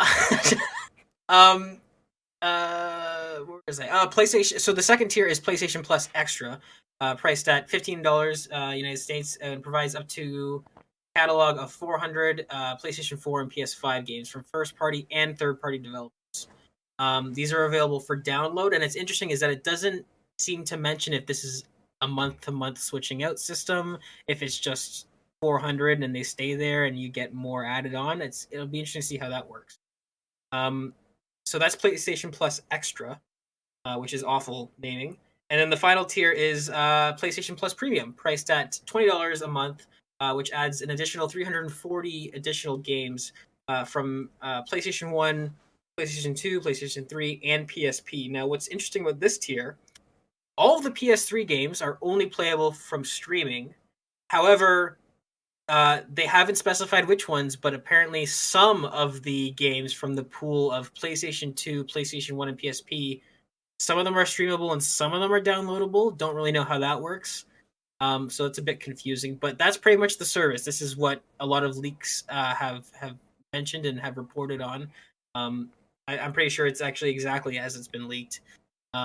So the first question is, how do we all feel about the subscription service in terms of what you get versus what you pay for? How are we all feeling on that? And then I'm going to jump in after we've had a chance to discuss that. I'm going to move over to a statement from Jim Ryan where he gave a quote on why they're not adding PlayStation first party games day and date to the service, which is another key component. So, Christian, go ahead. Yeah, I do want to add that the numbers you have are correct for month to month, but that they are including a yearly thing, which is one of the big questions that we had is yearly going away, because month to month would be terrible. You would be losing so much money. It would not be worth it, in my opinion. Honestly, premium is barely worth it. Well, we'll get to that when we get to that. Right. But yeah, you can do a yearly subscription, which a lot better for your wallet. So yes, and quarterly too is cool. And quarterly, really. I do like that they give all these options. I wish Xbox did that. They used to, but they don't anymore, unfortunately. Sorry, Rashan. So how does this feel? Looking at what we have here and everything that you get with each tier, how does this make you feel? Do you think that how do you feel in terms of quality of the content that you get versus the price that you're paying? I don't know if I see the value in it just yet. I just have a question here, and maybe it was already answered, but for PlayStation Plus Premium, you get the 340 additional games from PS3, the PS2, and PSP, and all that stuff. You get access to it, but do you still have to pay to download that stuff? Like, do you still have to purchase those games, or are those just available? Those are just available for you. They're available to you, yeah. Okay, so that's okay. That's not what I thought. That's awesome. That's pretty cool. So if I pay $119.99 yearly, I get all these games to just play if I want to. Yep. Yeah. Okay. The caveat being that all the PS3 games have to be streamed. Right. And then some of the PS2, PS1, and PSP games are available for download, but some of them have to be streamed as well. Okay. Yeah, for me personally, I don't see the value in it just yet. I have to see what those 340 games are, I guess. But I can't see as much as I love games preservation, and I want this to be a thing, and I want us to be able to have access to those old games. I don't know. I don't see myself shelling out that money for that. Yeah. Even though I do see this as a good step in preserving those old games. I'm glad that PlayStation Plus is sticking around, but if it wants, and this, as you said, in big quotations, this is not really a Game Pass competitor because they're not really doing anything to combat, to be on that same level. They're just essentially letting us play older games, which Xbox already does for nothing, right? They just have a backwards compatibility backlog library. Right. If you want to purchase the game, you can. But yeah, I need to see more, I think, and the fact that they didn't really show us a lot is kind of worrying me as to what the games are when they do reveal it. But yeah, I need to see more. Right now, I'm not super sold on it. Right. I'm going to jump in real quick here just because of what you mentioned about game preservation. I've got a bit of a hot take here. Somebody might call me an extremist for this take, but oh no. I'm going to say it. The only type of real game preservation is hardware-based native ability to play a game. Right. Yeah. Because that's not a hot take, that's just facts. But I mean, yeah, okay, all right, I'll take it. But I need to be able to have, say, an Xbox Series X that I can disconnect from the internet, that can live in perpetuity, that I can put an Xbox One game into and it can play. That is real game preservation. So I agree with you, Rashan, where this is a good step in the right direction, but it's a subscription. You're like, especially for the games that are being streamed. I mean, if those servers go down, if they decide Yeah. to end the service, if Yeah. you can't afford to pay for it, then you're not preserving those games. Now they're gone. You've now Right. removed Like access, right? So, 10 years in the future or 11 years in the future, whenever the PS6 comes out, who's to say that they still have this service around? Where did those games go? Yeah, being tied to subscription service does kind of games preservation with a huge asterisk for sure. exactly, right. And especially it's funny coming from Sony because they're the ones that need to. I mean, well, Nintendo is in its own ballpark at this point, but when it comes to Xbox and PlayStation, I mean, they should be doing more to ease the concerns because Jim Ryan has already made really troubling statements about older games and how nobody wants to play old games and stuff like that, and he had to walk that back later. So I agree. This is kind of like, yeah, it's a good step, but this is not game preservation. But I digress. Daniel, Yes. how does this make you feel? Now, to be fair about the game preservation thing, is that true that you can play Xbox One games on a Series X, like if it's not connected to the internet? Because I didn't think you could do that. On the Xbox, I don't know if it's changed, but on the Xbox One you could because I own the Halo 2 Collector's Edition on disc, and I used to throw that in the Xbox every now and again. But it's been a year since I've done that, so it could Gotcha. have changed between now and then. But they did have hardware based native. So I thought you had to install something like when you install the backwards compatible version of the game. I thought you had to download that from the internet, like from their servers. Maybe I'm mistaken in that. It's been a long time since I've actually done that. But anyways, yeah, the entire PlayStation Plus revision here, I think, in my opinion, like the greatest value here for me would be the extra tier. Yes. Obviously, like as we talked about a little bit already, like I really like the pricing in terms of giving you 3 different options, paying monthly, quarterly, and yearly. And each one that you do, you save more money. You know, if you do quarterly, you save a little bit more than you would by paying monthly. If you pay yearly, you save a little bit more than you would pay for quarterly. So I really like that business model. And like you said, Gage, I wish Microsoft would do that as well for Game Pass Ultimate. But yeah, I feel like the extra tier gives you the most value here just because you're getting a large selection of games, 400 games for $15 a month, which is on par with what Game Pass Ultimate is. Obviously, Game Pass Ultimate includes first-party games, but it's not like they're not getting any big games on here. Like they already announced that they're getting some big games already. Yes. Sorry, yeah, please. Death Stranding, God of War, Spider-Man plus Miles Morales, which that's great. Mortal Kombat 11, Returnal.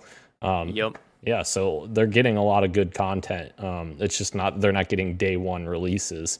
And it will be interesting to see like what is that cadence going to be for them releasing their first party content into the extra tier.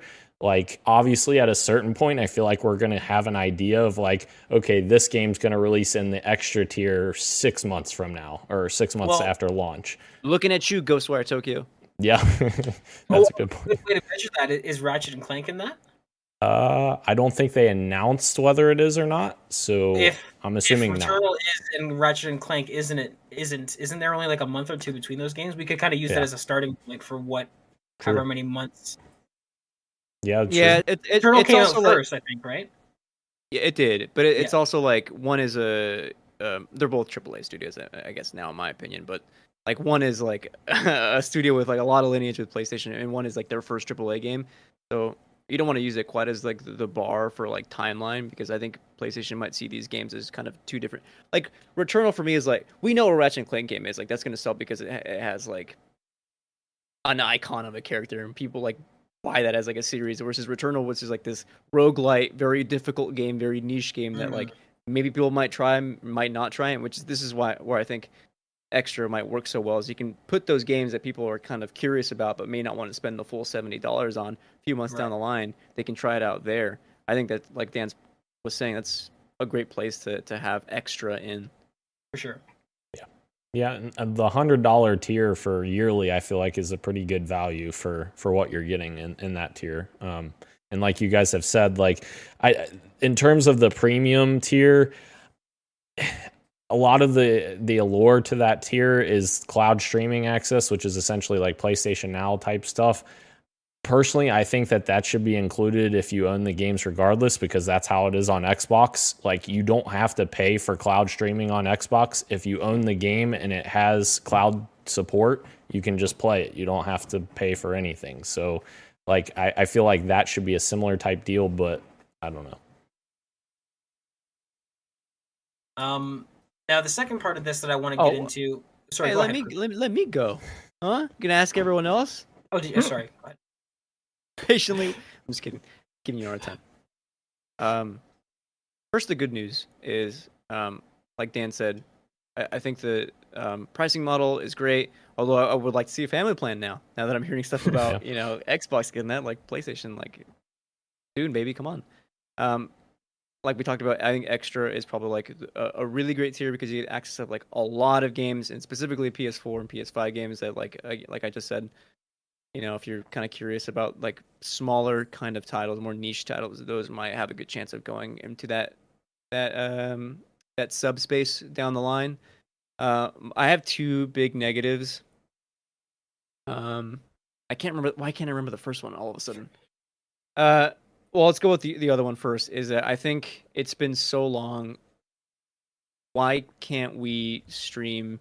Why can't we download PS3 games natively? And I know the cell architecture of the PS3 is why, but my counterpoint to that is like, well, if we're paying a premium price for a premium service, then I think it's worth investing the millions of dollars to have in my opinion, a premium service and let you download these games, right? Because I don't think streaming games is premium at all. And there are a lot of markets that don't have high down or up speeds for you to stream these games. So much so that PlayStation doesn't offer the premium service in those markets, which is like, okay, like if this feels like a half measure. Which speaking of half measures, I don't like when companies make announcements near the end of quarters just for investors, because this to me is very much a half announcement. As much like Rose said, this doesn't feel like a full announcement yet. We don't know the full list of 340 games that are going to be offered. Like that is a lot of games, and for them to not mention any is just baffles me. Like let's get an idea of what kind of games we can expect, because there could be a lot of shovelware for all we know.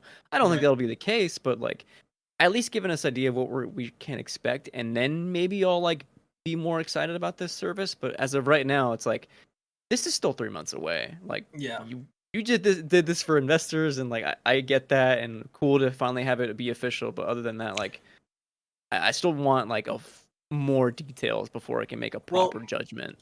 More importantly, too, Christian, like I know you're saying, like sure they might not all be shovelware, but more importantly, how many of these 340 games are downloadable? Are you able to play native? Sure. Right? Because it is well within reason that they could say there's 340 additional games, 280 of them have to be streamed.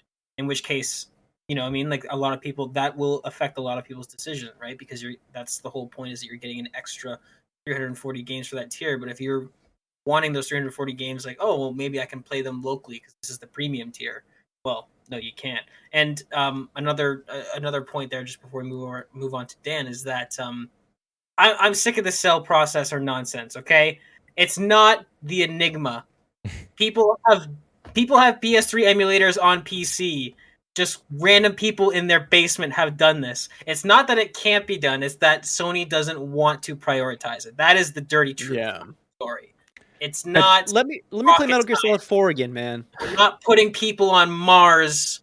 All right, we're not fighting the people from Destiny, the Crawl. What are they called? Cabal. The Ball. That's what it is. The Cabal. The Cabal. There we go.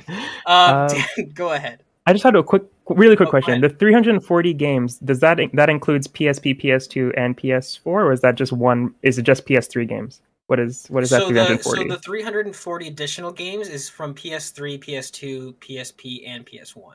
And PS4, right? And PS4, yes. And it doesn't specify which ones will have to be streamed and which ones can be downloaded. Gotcha. Even more. Sorry, I thought PS4 games were an extra. So, well, see, we're already confused. You know what I mean? No. Oh, you know what? Yeah, it's So kind of confusing because it the says 340 is PS3 backwards. oh, The 400 Yeah. is PS4/PS5 games. okay, PS4 streaming is the premium. Okay, Right. sorry. Yeah, I Got was it. So it's a confused. total of 740 games so far. Yeah. 400 Right. of are PS4, PS5 games, and then the additional are the PS3 and like- backwards. Why didn't they just say like all of our first party PS3 and PS4 games are included in this? Like Because at it this, might not be all of them. I know Yeah, probably. that's my point, have but no like, idea. why not just like who's buying PS3 or PS4 games now? I guess new stuff. You're buying new stuff, but like old PS3 and PS4 games. Well, people might I have j- collections, right? People might have discs. I just bought some discs for PS3 games that I can't play but that I want. Okay, Dan. Okay, that's fair. There's a lot of good How games else am I this gonna play- generation. Yeah. PlayStation All Stars, baby. Good game. Sly Cooper. Sly Cooper.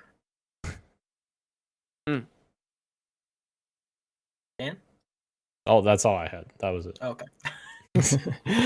Okay, so moving on to the second half of my question then becomes because this is very clearly not a Game Pass competitor. It is its own sort of system.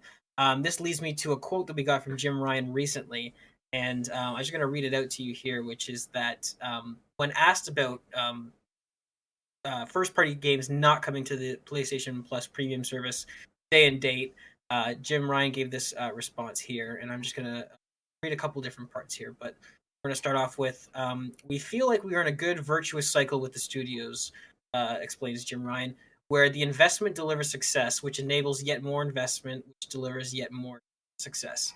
We like that cycle, and we think our gamers like that cycle. Later on, he continues, and speaking about adding games day and date to the service, he says, we feel if we were to do that, the games we make at PlayStation Studios, that virtuous cycle will be broken. The level of investment that we need to make in our studios would not be possible. We think the knock-on effect on the quality of the games that we make would not be something that gamers. Now, you guys know I love to disagree with Jim Ryan, but I think there might be a grain of truth here. Now, the only reason I bring that up, and this is not to call, I'm going to use you as an example, Dan, but this is not to call you out because I've done this myself and I've seen lots of people do this, is that already subconsciously there seems to be this idea of, oh, do you see this game coming out? I don't know if I'll get it. It looks like it's a Game Pass game. It looks like it's... There seems to be this sort of subconscious that there's a certain tier of game that's like... Obviously, we know Xbox first-party games come to Game Pass. They're coming regardless. Those are the big premium games like your Bethesdas. But there seems to be this sort of growing subconscious idea that there is this type of like, this is a Game Pass game, as in this is a B tier, this is a mediocre game, or this is like a game that could be good, could be bad. So I think there might be, I'm not willing to say definitively yes or no, but I think that there might be a grain of truth here to what Jim Ryan is saying, where if you have this steady source of income, you might not be able to sort of, if Naughty Dog releases a game and it makes hundreds of millions, they can look at that and say, okay, they made this much money, we're going to put this much more into their next game to then yield more. Like, I see the logic he has sort of laid out. So do you guys think that there is sort of this possibility that subscriptions can hurt sort of the investment in games or even just how we budget games? Christian, what do you think about this? Oh, big question for me to answer. There's a lot of places I can go. I'll just start with it. I think Jim Ryan is certainly, like, for the most part, like, right.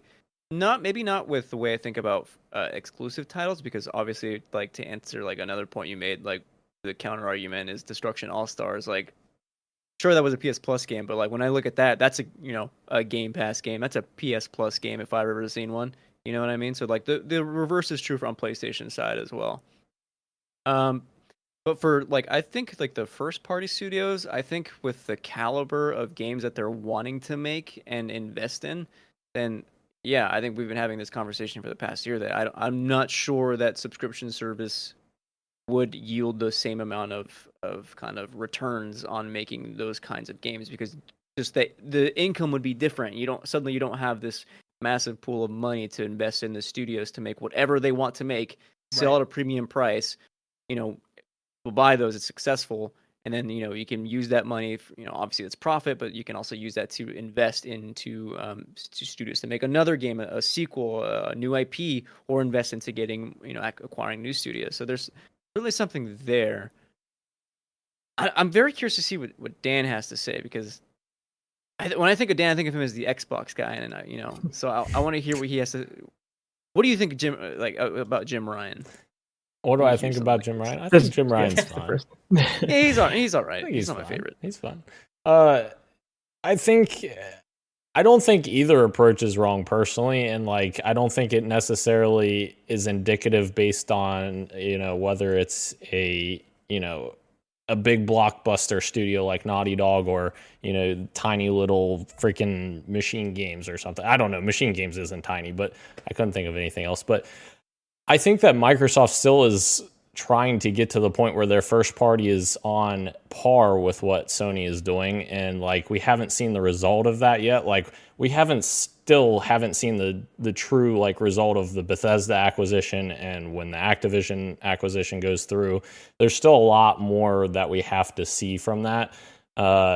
Obviously, we've had some games come out lately that are more games as a service. Forza Horizon is a kind of a outlier in that, because it's not as much of a game as a service, but usually Microsoft is pushing more games as a service than Sony is. Sony is doing more, the big tentpole blockbusters, single player games. And when you're doing those, it's a much different beast than it is doing a ongoing game as a service, where you're getting, revenue from other sources like microtransactions and, subscriptions or whatever else. So I don't necessarily think that either approach is wrong. I don't think that Microsoft in their current form is on par with what Sony is doing at their first party studios, but I think it has the potential to get to that point when we see the fruits of their acquisitions that they've started to do.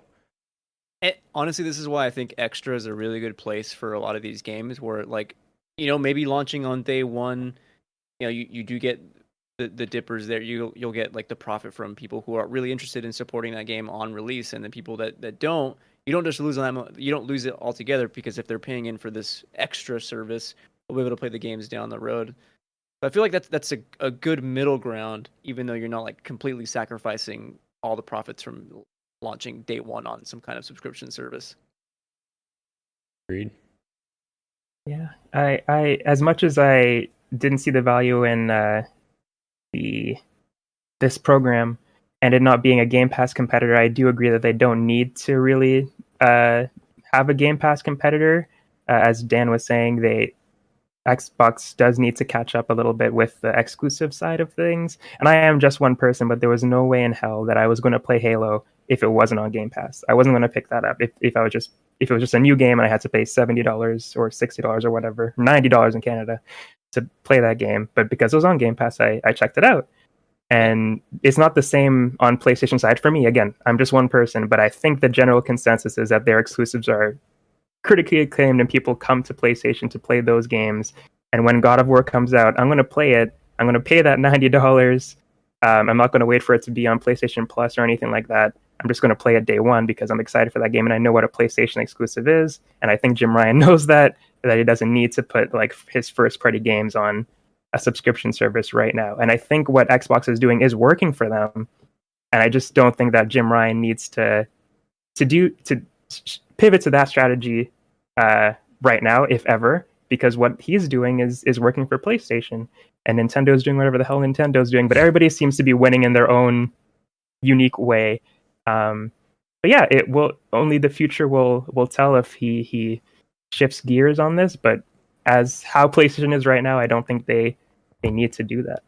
Well, and I think it's interesting that he mentions, I think he mentions that he believes that gamers also don't want that, and they also like the way that things are. And I have to say, to his credit, there's kind of some truth there, because Game Pass has only been getting bigger and bigger the last 3 years, and yet with the launch of Series X and PS5, I think the most recent analysts say that the PS5 is still outselling Xbox 2-1. So there is some truth to that, where it's even with all the amazing economic advantages that Xbox has and like the value of Game Pass, people still they want those, next gen just absolute behemoth. They want those Naughty Dog style games. They want those God of War, Spider-Man, Last of Us style games. And when you think about it, unfortunately, the closest thing to that on the Xbox platform is Rockstar, is your Red Dead Redemption 2. Like it's not even an Xbox studio. It's just a third party that happens to be on the Xbox platform.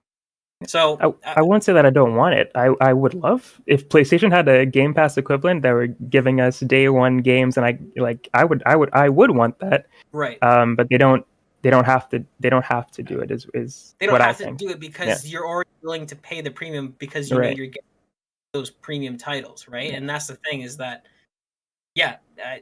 sorry, Christian, go ahead. I'm curious to what you're going to say. I mean, the real answer is there's no way to really know unless they actually do it, right? Like, then we would see the actual results, because until then, it's just speculation on all our fronts, including Jim Ryan, right? So there really is no way to know. It is kind of unique in that sense, because until PlayStation fails at its current model or Xbox releases an incredible thing, like we don't really know if the Game Pass model has the potential to be way better, or if Sony's way of doing things has the potential to be way worse, because they're both, like Rashan said, they're both kind of doing what they need to right now. If I'm being honest, having access to Xbox games on PC and playing my PlayStation as like my first party kind of location, I've never been happier, because to me these two console makers are doing two totally different things, and I'm being satiated on both fronts. I couldn't be happier having that expendable income to pay for a Game Pass and then pay for a $70 title on PlayStation once every few months. Like, I'm comfortable. I know it's not the case for a lot of people, which sucks. They have to choose, or maybe they can't even choose, right? So that's a bummer if you're looking forward to some kind of subscription service on PlayStation. And again, it's very hard to hear stuff like this, or even say stuff like what Jim Ryan said, and not sound arrogant. So I can see where he's coming from too, by the way. Like, hopefully he's not like burning people, but like, we'll have to wait and see what the subscription model with extra turns out to be, because I think they really have to nail getting games that maybe don't fill that market again, like or kind of like the games that are like harder to market and like really sell to get on that platform, and that might get more people to check those out. So, gentlemen, do we have any final comments, concerns, closing comments? Nope. The longest episode in history here. Is it actually again? No, it's another record. Every time Gage hosts. I thought we went over 2 hours last time. No, we did not. I was looking at it and I was like, you know what? I've got 12 minutes. We're good. Nope. Here it is. I'm not hosting anymore. I'm not doing it. I refuse to do it. All right? I've already embarrassed myself in front of ManMeat, having you guys walk back our sponsorship deal. They're watching this, seeing. Use code Daniel. Has this ever been answered? Like, what do you get? So ManMeat. Okay, so it's actually really. Should I ask? Just wait. Yeah, no, Shan. Somebody's asking about our sponsor. That's a good thing. So ManMeat, it looks to solve this overpopulation problem and also be economic at the same time. So what you do is you go to manmeat.com, you use code Daniel Prindle, and you type in what kind of meats that you like cow, pig, and then they'll send you the human equivalent from overpopulated countries. That's terrible. I don't want to be sponsored by this. Yeah, I don't either. If you like the taste of man meat, go to... All right. Take us out of here, Gage. I don't. Thanks, everyone, for watching. This has been Podcast PXN, a video game podcast, where we talk about video games. I have been your host for the last time, Gage Dempster, at Gilbo Biggins on Twitter. I am joined by Daniel the Manual, and Christian, and Rashan. Everyone, have a lovely evening. Don't go to ManMeat. Code Daniel Prindle. See ya.